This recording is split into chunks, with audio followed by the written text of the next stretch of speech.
할렐루야. 오늘도 하나님께서 창조하신 믿음의 한날입니다. 자, 오늘은 이방 신상을 버리라 라는 제목으로 말씀을 증거하도록 하겠습니다. 오늘의 생명 양식은 창세기 35장 2절입니다. 봉독하겠습니다. 야곱이 이에 자기 집 사람과 자기와 함께한 모든 자에게 이르되 너희 중에 이방 신상을 버리고 자신을 정결케 하고 의복을 바꾸라. 이는 하나님의 말씀이니라. 아멘. 자, 첫째로 야곱은 자신의 집안 사람들이 우상 숭배하는 것을 적극적으로 막지 못하였습니다. 그래서 라헬은 야곱이 사랑하는 아내였지만 라헬은 밧단 아람에서 드라빔을 가지고 왔던 것이죠. 창세기 31장 19절 말씀 보세요. 야곱이 삼촌 라반의 집에서 도망쳐 나올 때를 설명한 거죠. 때에 라반이 양털을 깎으러 갔으므로 라헬은 그 아비의 드라빔을 도적질하고, 이 드라빔이라는 것은 아주 작은 거지만 이방 신의 모습을 깎아 만든 것으로서 이방 신 가정의 수호신으로 알려졌습니다. 그래서 하나님을 믿는 사람에게는 이 이방 신 가정의 수호신이 필요 없는 거죠. 그러나 라헬은 하나님을 믿으면서도 이런 지방의 풍습을 완전히 버리지 못해서 드라빔을 가지고 왔던 것입니다. 또한 야곱의 집안 사람들에게도 이러한 이방 신상들이 있었습니다. 자, 우리는 그걸 어떻게 알 수 있습니까? 야곱이 베델로 올라가기 전에 창세기 35장 2절에서 명령할 때에 자기 집 사람과 자기와 함께한 모든 자에게 이르되 너희 중에 이방 신상을 버리고 라고 명령했죠. 이것은 라헬뿐만 아니라 집안 식구들 가운데 여전히 이방 신상을 가지고 있는 사람들이 있었다는 말씀입니다. 또 창세기 35장 4절에도 그들이, 이게 복수형이잖아요. 여러 사람이 자기 손에 있는 모든 이방 신상을 상수리 나무 아래 묻었죠. 가지고 있었다는 말씀입니다.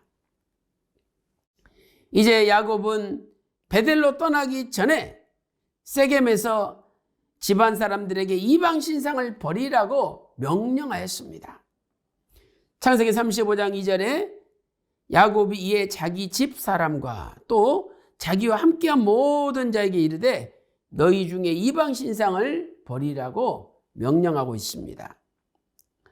그래서 첫째로 집안 식구들은 모든 이방 신상뿐만 아니라 자신들의 귀걸이까지 가져왔습니다.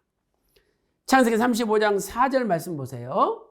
그들이 자기 손에 있는 모든 이방 신상과 또 자기 귀에 있는 고리를 야곱에게 주는지라.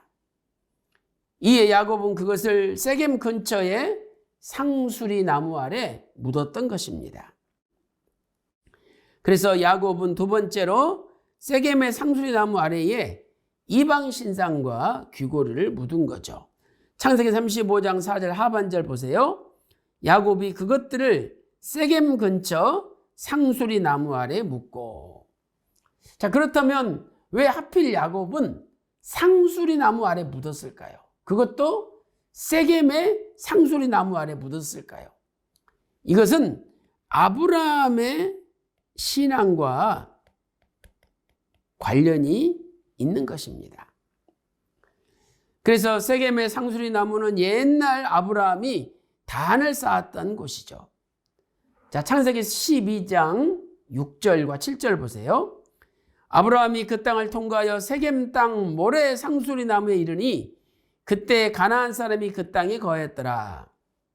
아브라함이 하란을 떠나 75세에 가나안 땅으로 들어오는데 하나님께서 나타나지 않으셨습니다. 얼마나 아브라함이 두렵고 떨렸겠습니까?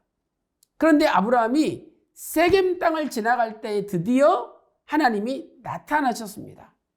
그리고 아브라함에게 창세기 12장 7절에 말씀하십니다. 여호와께서 아브라함에게 나타나 가라사대 내가 이 땅을 네 자손에게 주리라 하신지라. 그가 자기에 나타나신 여호와를 위하여 그곳에 단을 쌓고, 그래서 이 세겜은 바로 가나안 땅 들어와서 가나안 입성 후에 첫 번째 언약을 체결하신 장소죠. 언약의 장소입니다. 아브라함에게 이 땅을 네 자손에게 주리라 약속했죠. 이 땅은 1차적으로는 세겜 땅을 가리킵니다. 그러나 이 땅은 궁극적으로 가나안 땅을 가리키죠. 그래서 이때부터 세겜은 가나안을 대표하는 땅이 되었던 것입니다. 자, 이곳은 아브라함이 두 번째로 언약을 체결하신 장소죠. 첫 번째 언약은 하란에서, 두 번째는 세겜에서 체결했습니다. 그러나 가나안 땅에 들어온 후로는 첫 번째 언약이죠. 야곱은 아브라함이 첫 번째로 가나안 땅 들어온 후에 첫 번째로 체결하신 언약, 전체적으로는 두 번째 체결하신 언약의 장소 세겜에 이방 신상과 귀고리들을 묻으면서 우상 숭배에 완전히 결별하고 하나님의 언약의 장소인 베델로 가겠다고 결심을 한 겁니다.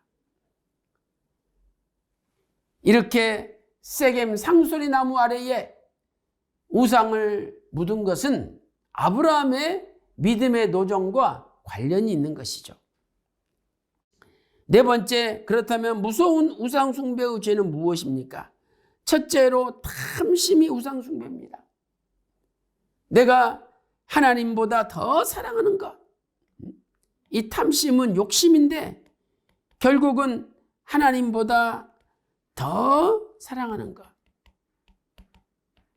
이것이 우상 숭배라고 골로새서 3장 5절에 말씀하고 있습니다. 두 번째는 고집과 완고함도 우상 숭배죠. 하나님의 말씀을 따라가야 되는데 하나님의 말씀보다는 자기 생각을 따라가려는 고집, 그리고 바꾸지 않는 완고함, 이런 것들이 우상 숭배라는 거죠. 그래서 사무엘상 15장 23절에서 이는 거역하는 것은 사술의 죄와 같고 완고한 것은 사신 우상에게 절하는 죄와 같음이라, 이렇게 사무엘 선지자가 선포했던 것입니다. 휘산 박아브람 목사님께서는 잊어버렸던 만남 222페이지에서 이렇게 결론을 짓고 있습니다. 하나님보다 더 사랑하는 것, 하나님보다 나를 더 좌지우지하는 것, 나를 움직이는 거죠. 하나님보다 더 귀중히 여기는 것, 이 모든 것이 우상인데 특별히 탐심, 고집과 완고함은 무서운 우상 숭배의 죄악이다, 이렇게 말씀하셨습니다. 그리고 이러한 우상 숭배자는 하나님의 집, 베델이 하나님의 집이잖아요. 베델로 올라갈 수 없습니다 라고 결론을 지었습니다. 사랑하는 성도 여러분, 오늘도 내가 하나님 믿고 하나님 말씀을 따라간다고 하면서도 하나님보다 더 조금이라도 사랑하는 것이 있습니까? 또 내가 하나님 말씀보다 더 고집을 피우고 꺾이지 않고 완고하게 붙잡는 것이 있습니까?